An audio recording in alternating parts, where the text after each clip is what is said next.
ассалому алайкум ба ҳама бинандагони канали Абдулло Тиҷӣ, ҳама нафарҳое ки канали моро дастгирӣ мекунед, комментариҳои хуб менависед ва бовар карда билет мехарем. Боше ҳама вақт сарбаланди Хонаобод аэропорти Дамадедвада қарор дорем. Як чанда комментариҳо нависта буданд бародаро, хостем дар ҳамин саволҳо ҷавоб гардонем ва барои нарх навои билет барои ягон савол дошта боше номеро минимҷада ҳастай занг мезанед, иншааллоҳ билетона электронӣ мегирем.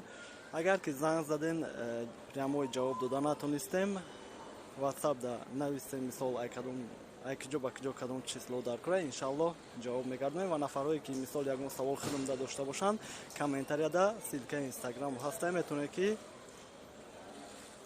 нависем, иншааллоҳ ҳаракат мекунем ки ҷавоб гардонум ва баъдан ай комментариҳо сар мекунем.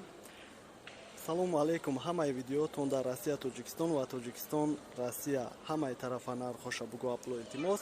Мисол бале фақат Москва, Тоҷикистон, Москваро мегем. Агар ки ҳамаи шаҳрҳоро бигем, мисол Питер, туда обратно, ёки Екатеринбург, ёки ҳамаи шаҳрҳои Россияро бигем, видео ним саат, 1 саат мешава. Фикр мекунем ки интерес намешава. Но метавонед ки занг бизанед, ай ки ҷой ба ки ҷой боша, пирсе, иншааллоҳ мегем нарх набоша ва мегирем. Салом акаҷон, сози хуби акам, як проблема ай. Ҳамин мо ай Москва штраф дорем, насупорида хона равида ягон проблема мешава, Пешакир Аҳмад. Ҳамин қаудаморо роӣ мекунем, мисол 2 сол зиёд чи бигем хато накунем. Ай сабаби кредити телефон, ай сабаби штраф ягон каса гардондагӣ нестанд. Гардондагиан одамоеро ки мисол суд файрочон мекунанд, намеравонанд, ҳамқа мебуранд, мегардонанд ай сабаб. Но ҳолате ҳам буд ки як бародар гардондан ва пирсидем ша, гуфт ки штраф карда будам 3-4 сол пеш, рафтам омадам, и дафъа мерам, намонданд. Аки возможност боша биспорен, хубтар ай ояндада. Салом бародар, мигратсионка работа нависагим, лекин патент накарда дар муддати 3 моҳ перескат кини проблема намешава. Агар регистратсия карда боше 3 моҳа, беташвиш ягон проблема намешава. Ягон ҷодам қапидан кор наёфтам мегӯянд, мезанем мерем беташвиш. Салом акай Абдулло, чӣ фаҳмем штраф ҳаст ёки не? Илтимос ҷавоб тен. Дар Play Market программаи FSSP бинависем меброра, программаш аст, качад мекунем, ном фамилиятона мезанем, меброра ва иншааллоҳ мебинем.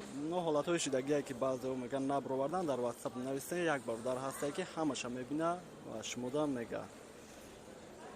Салому алайкум акай Абдулло, масъалаи печат транзит РФ отсутствует, бо диққат бошанд мардуми камбағал. Бале, бисёр нафарҳое ки меоянд, вақти таможниро гузаштанда мегӯянд ки мепурсандшон ки ба кадом цел омадагианд, мегӯянд ки работа, но баъди 10-15 рӯз аҳамият наметиҳанд, ё ки вақти патент спорда мебинанд ки транзит да хат кашидагиай.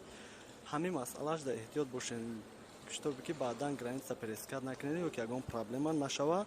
Мисолан вақте ки мигратсионка додан аҳамиятем баро ки хеле ҳолатҳо 15-20 нафар шид уже мега монда, мега работа гуфтем мигратсионка транзит додам. Ва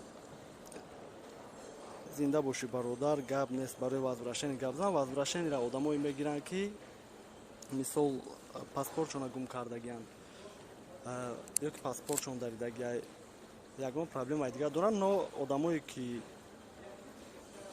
гем через Беларусия омадагианд, ҳолиам мумкин ягон ташмонда боша, лучи ба паспорти хитон бурем, барое ки вақти аэропорт дар омаданда бинанд ки возвращение мақсад самнин да меғалата, мумкин е ки баран отпечатка бигиранд ки мисол депортай возвращение гирифта бисёр. Мақсад паспорти хитон қати бурем, хубтар е дар ҳолате ки паспортон боша. Одамое ки возвращение мегиранд, метро барикад меядан, наздике ки пешком мерен, посолство мегирен. боқи паноҳи Аллоҳ, сарбаланд Хонаобод боше, гап нестай барои дастгирӣ.